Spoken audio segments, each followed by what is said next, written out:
ಶ್ರೀ ಮಾರಿಕಾಂಬೆಗೆ ನಮಿಸುತ್ತಾ ಅಂಕಿ ಹಾಕುವ ಶಾಸ್ತ್ರದ ಒಂದು ಈ ವಿಡಿಯೋನ ಅಪ್ಲೋಡ್ ಮಾಡ್ತಾ ಇದ್ದೀನಿ. ಹಾಯ್, ಎಲ್ಲರಿಗೂ ನಮಸ್ಕಾರ. ಹೇಗಿದ್ದೀರಿ? ಎಲ್ಲ ಚೆನ್ನಾಗಿದ್ದೀರಾ ಅಂತ ತಿಳ್ಕೊಂಡು ಇವತ್ತಿನ ವ್ಲಾಗನ್ನು ಸ್ಟಾರ್ಟ್ ಮಾಡ್ತಾ ಇದ್ದೀನಿ. ಕಡಿಯುವ ಶಾಸ್ತ್ರದ ಸಮಯದಲ್ಲೇ ಪೋತರಾಜರಿಗೆ ಆವಾಹನೆ ಆಗುವಂಥದ್ದು.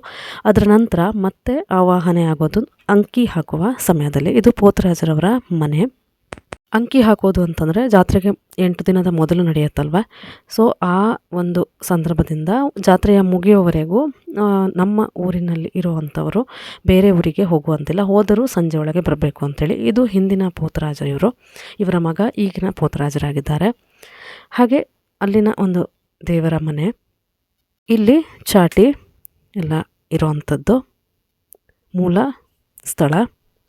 ಅಂದರೆ ಎಣ್ಣೆ ಭಂಡಾರವನ್ನು ಕೊಟ್ಬಿಟ್ಟು ಜಾತ್ರೆಗೆ ಜನರನ್ನು ಕರೆಯುವಂಥ ಶಾಸ್ತ್ರವನ್ನು ಮಾಡ್ತಾರೆ ಅಂತ ಹೇಳ್ತಾರೆ. ಗಗ್ರ ಅದು ಖಾಲಿ ಹಾಕೋದು, ಅದು ಚಾಟಿ ಕೈಯಲ್ಲಿ ಇಟ್ಕೊಂಡು ಹೋಗೋದು. ಓಕೆ. ಜಾತ್ರೆಗೂ ತಗೊಂಡು ಹೋಗ್ತಾರೆ. ಜಾತ್ರೆಗೆ ಅಮ್ಮನವ್ರು ಇಲ್ಲೇ ಅಮ್ಮ ಇಲ್ಲೇ, ಇಲ್ಲಿಂದಾನೆ ಮೈ ತುಂಬ ಹೋಗೋದು. ನಮ್ಮ ಮೈ ಇಲ್ಲಿಂದಾನೆ ಹೋಗಿ ಅಲ್ಲಿ ದೇವರ ಹತ್ರ ಬಿಡತ್ತೆ.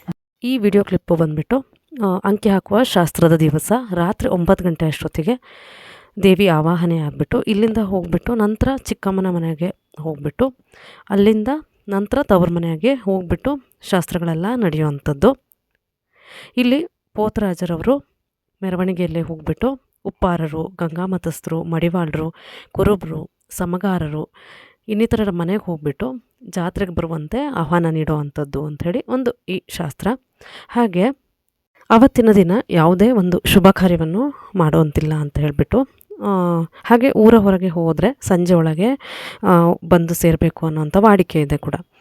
ಹಾಗೆ ಜಾತ್ರೆ ಮುಗಿದ ಒಂದು 4-5 ದಿವಸದ ನಂತರ ಅಂಕೆ ತೆಗೆಯುವಂಥ ಶಾಸ್ತ್ರ ಕೂಡ ನಡೆಯುತ್ತೆ. ಈ ಅಂಕೆ ಹಾಕುವಂಥ ಶಾಸ್ತ್ರದ ಸಮಯದಲ್ಲಿ ಛಲವಾದಿ ಸಮಾಜದವರು ಹರಕೆ ಬಿಟ್ಟ ಕೋಣವನ್ನು ಕೂಡ ಮೆರವಣಿಗೆಯಲ್ಲಿ ತರುವಂಥ ಒಂದು ಪದ್ಧತಿ ಕೂಡ ಇದೆ. ಪೋತರಾಜರ ಮನೆಯಿಂದ ಬಂದುಬಿಟ್ಟು ಚಿಕ್ಕಮ್ಮನ ಮನೆ. ನಾನು ಈಗಾಗಲೇ ಹಾಕಿರೋವಂಥ ಒಂದು ಮರ ಕಡಿಯುವಂಥ ಶಾಸ್ತ್ರದ ವಿಡಿಯೋದಲ್ಲಿ ನಿಮಗೆ ತೋರಿಸಿದ್ದೆ, ನೋಡದೇ ಇರೋರು ನೋಡಿ. ಸೊ ಇದು ರಾತ್ರಿ ಪೂರ್ತಿ ಇಲ್ಲಿ ಬಂದುಬಿಟ್ಟು ಕೂಡ ಕೆಲವೊಂದು ಶಾಸ್ತ್ರಗಳು ನಡೆಯುತ್ತೆ. ಸೊ ಇದರ ನಂತರ ಮಾರಿಕಾಂಬೆಯ ತವರು ಮನೆಗೆ ಹೋಗುವಂಥದ್ದು. ಮಾರಿಕಾಂಬಾ ಜಾತ್ರೆಯ 1 ತಿಂಗಳ ಮೊದಲೇ ಮರ ಕಡಿಯುವಂಥ ಶಾಸ್ತ್ರ, ಹಾಗೆ 8 ದಿನದ ಮೊದಲು ಈ ಒಂದು ಅಂಕೆ ಹಾಕುವ ಶಾಸ್ತ್ರ, ಎಲ್ಲ ವಿಧಿವಿಧಾನಗಳು ಕೂಡ ತುಂಬಾ ನಡೆಯುತ್ತೆ. ಸೊ ಇಲ್ಲಿ ಬಂದುಬಿಟ್ಟು ನೋಡ್ತಾ ಇದ್ದೀರಲ್ವ, ಪೋತರಾಜರು ಬಂದುಬಿಟ್ಟು ಚಾಟಿ ಸೇವೆನ ಬರ್ತಾ ಇರೋವಂಥದ್ದು. ಇದು ಬಂದುಬಿಟ್ಟು ಚಿಕ್ಕಮ್ಮನ ಮನೆಯ ಎದುರು ಭಾಗದಲ್ಲಿ. ನಂತರದಲ್ಲಿ ತವರು ಮನೆಯ ದೇವಸ್ಥಾನದ ಹತ್ರ ಹೋಗುವಂಥದ್ದು. ಇದು ತವರು ಮನೆಯ ದೇವಸ್ಥಾನದ ಹತ್ತಿರ. ಅಲ್ಲೂ ಕೂಡ ಇದೇ ಥರ ಚಾಟಿ ಸೇವೆ ಎಲ್ಲ ನಡೆದ್ಬಿಟ್ಟು ತುಂಬ ಜನ ಸೇರಿರ್ತಾರೆ. ಹಾಗೆ ಇಲ್ಲಿ ಬಂದುಬಿಟ್ಟು ಅಸಾಧ್ಯಗಳು ಒಂದು ಮಂಡಲವನ್ನು ರಚಿಸಿರ್ತಾರೆ.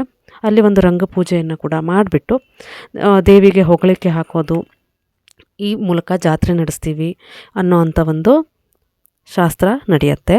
ಸಾಕಷ್ಟು ಪೂಜಾ ವಿಧಿವಿಧಾನಗಳು ಕೂಡ ನಡೆಯುತ್ತೆ. ಕೆಲವು ಕ್ಲಿಪ್ಸ್ಗಳನ್ನ ನಿಮ್ಮೊಟ್ಟಿಗೆ ಇಲ್ಲಿ ಶೇರ್ ಮಾಡಿದ್ದೀನಿ ನೋಡಿ. ಇದು ಒಂದು ಫೋಟೋ.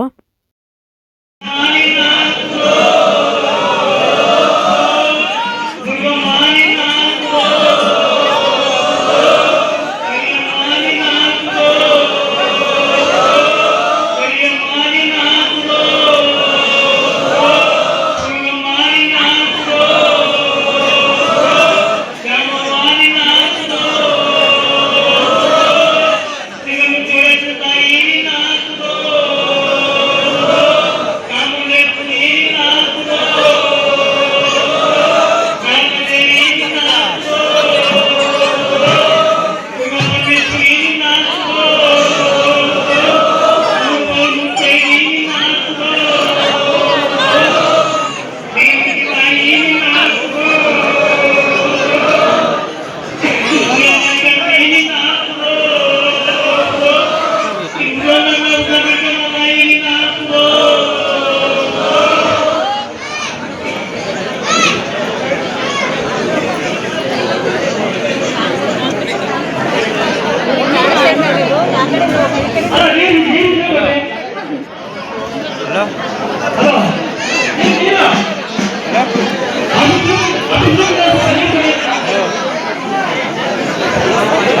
ಇನ್ನೇನು ಕೆಲಸಗಳಲ್ಲಿ ಹುಡುಕಾಗ್ತದೆ ಆದಷ್ಟು ಸೈಲೆಂಟ್ ಆಗಿದೆ. ಹಾಗೆ ಮತ್ತೆ ಮುಂದಿನ ಒಂದಿಷ್ಟು ವಿಧಿವಿಧಾನಗಳೆಲ್ಲ ಮುಂದಿನ ವಿಡಿಯೋದಲ್ಲಿ ಅಪ್ಲೋಡ್ ಮಾಡ್ತೀನಿ. ಅಲ್ಲಿವರೆಗೂ ನಮಸ್ಕಾರ.